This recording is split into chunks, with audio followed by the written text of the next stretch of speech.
Hello, I am Nikita Braginsky. Today I will talk about the history of composing automata.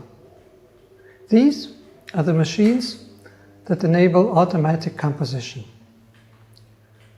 Such apparatuses, but also purely conceptual sets of instructions, have existed for centuries, long before the advent of today's artificial intelligence. It might come as a kind of a surprise that the digital computer is not a prerequisite for automatic composition. Paper-based systems for arranging musical snippets and even simple wooden boxes have long mechanized parts of the composer's thinking process.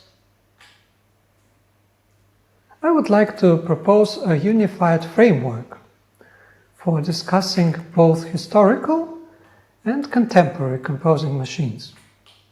I will show how historical attempts to make musical theory mathematical have over time accumulated into beliefs that continue to inform current developments.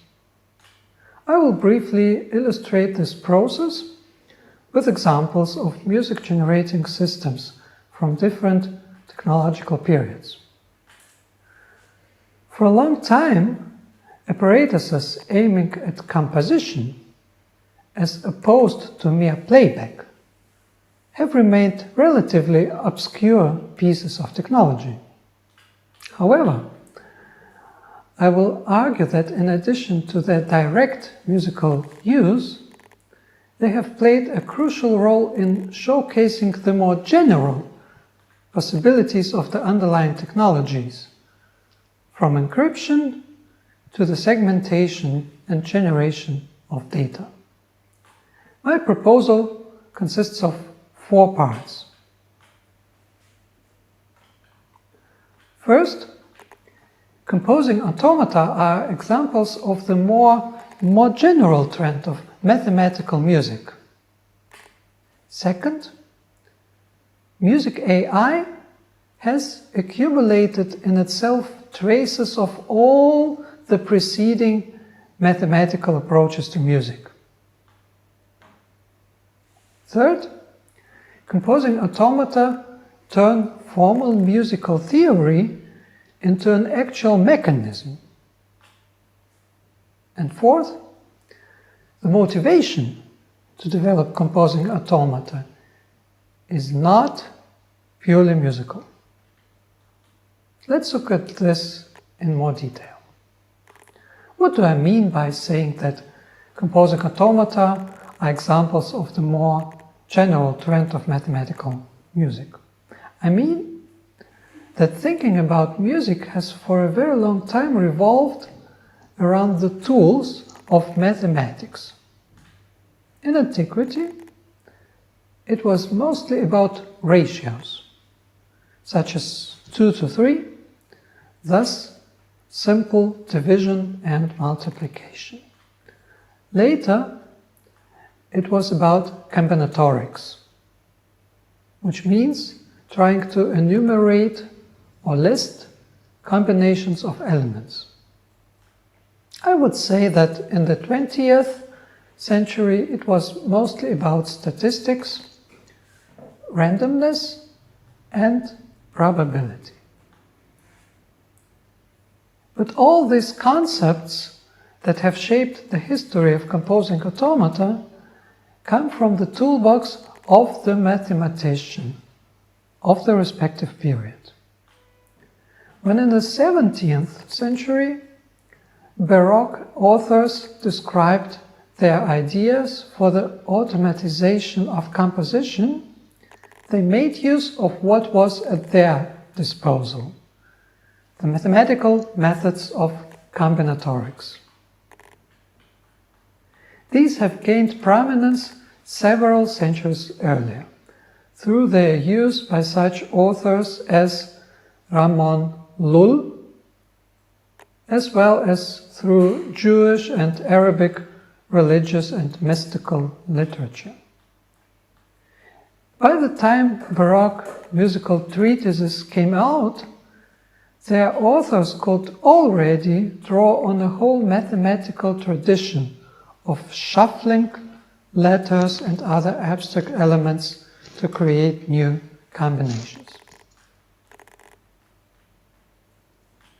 The second step in my argument is that musical mathematical approaches accumulate over time, with almost none of them disappearing completely after they have come to the surface.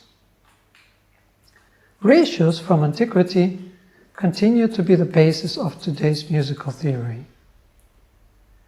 The excitement of combinatorics is still present when someone understands for the first time how many different melodies can be created from just 7 notes. And approaches grounded in statistics, randomization, and probability, all of which have existed early in the 20th century before the computer became a reality, are at the very center of today's musical artificial intelligence. The third step is to think about the transition from musical theory, which may be very formal, but which is still something that happens in the mind, to the actual composing mechanism. This pivotal situation when the creative activity of coming up with a musical piece, not just making it audible, as in the case of the musical instruments, when this activity starts to get partially mechanized, this moment occurs around 1650. In this year, the Baroque theorist Athanasius Kircher publishes his treatise in which he describes the plan of a mechanical device meant to help with the composition of music.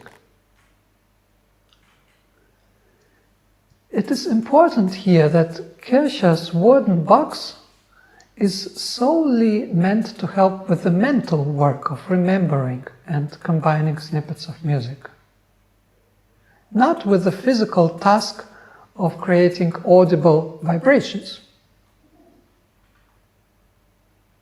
Equally important is that a real mechanism with moving parts is proposed, not merely a system that works inside the human imagination. The way Kircher's mechanism functions is that slats containing short snippets of musical material are arranged at random, providing a sequence of notes which is then the resulting piece. Kircher's approach makes use of the mathematical idea that the free combination of only a few snippets already yields a very large number of possible melodies. Later, this was given the popular name of combinatorial explosion. Finally, I would like to draw attention to the idea that building composing automata is sometimes not primarily about music. In many cases, it looks to me as being about showing your capabilities as a creator of more general technologies. My understanding is that musical machines were often used as a vehicle to show the effectiveness of some idea or method in areas other than music. Consider antique musical theories centered on ratios. They show that the theorist is capable of using arithmetic. And in antiquity, arithmetic is a powerful tool. It can help measure land, construct buildings of needed volume, predict the movements of celestial bodies, plan the agricultural season. In the 17th century, Athanasius Kircher used variations of his wooden box, not only for composition, but also for encryption. Later, 21st century AI, based on machine learning, would become capable of segmentation and generation, not only of musical scores, but of all kinds of information. In the end, having a wooden box or a machine learning algorithm help with the composition of music means that these ideas and technologies do actually work and can be used in more serious situations. Thank you for your interest and for watching this video.